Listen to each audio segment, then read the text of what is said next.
My name's Felix Riley. Started out as a comedy writer. I used to be very funny. And then I went into the city, and no offence to people in the city, but it was considerably easier than writing jokes. And I did that for a few years. Then I left to start my own company. I sold that to an American brokerage. And then I found myself sitting on the global executive of a New York Stock Exchange listed company, which was peak imposter syndrome. And then I took the natural next step, which was to go and do copper mining in Zambia.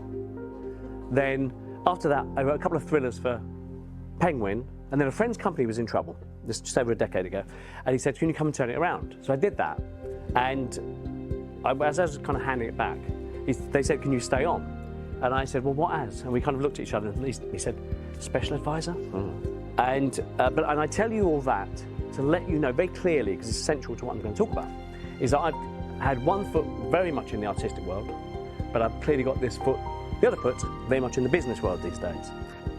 And if all of us here thought to the max of our bounded rationality, I'd be out of a job, this would be an empty stage, and you'd all be going gangbusters in your professional and private lives.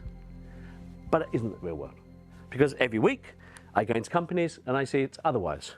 And no criticism of them at all. I became obsessed saying, why are these very smart people not thinking optimally? My passion. And I realized it was cognitive biases, fixedness, the sunk cost fallacy, groupthink bias. We've all been on meetings, Zoom meetings, where someone's doing emails. We've all been in meetings where someone's checking messages coming in on their phone or their watch.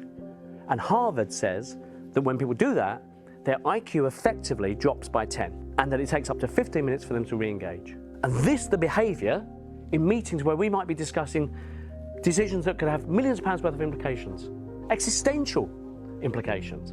And the way to banish this, the way to cut through it all, to blow away all these clouds and cobwebs, is creativity.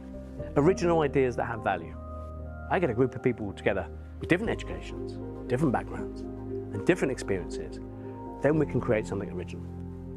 Well, the first thing we have to do is we have to embrace failure. We lose sight of the fact that the most successful companies in the world fail the most. The Wright brothers didn't get into their plane and take off. They got into their plane and crashed, and then they crashed again and again and again, and they kept crashing until one day they took off and changed the course of human history.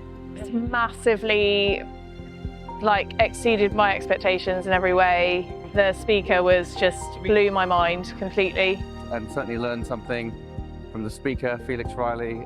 So that was a really good experience, and I've made some new friends. Feeling completely fearless about what I'm going to do next as a startup stroke business owner, I feel so empowered.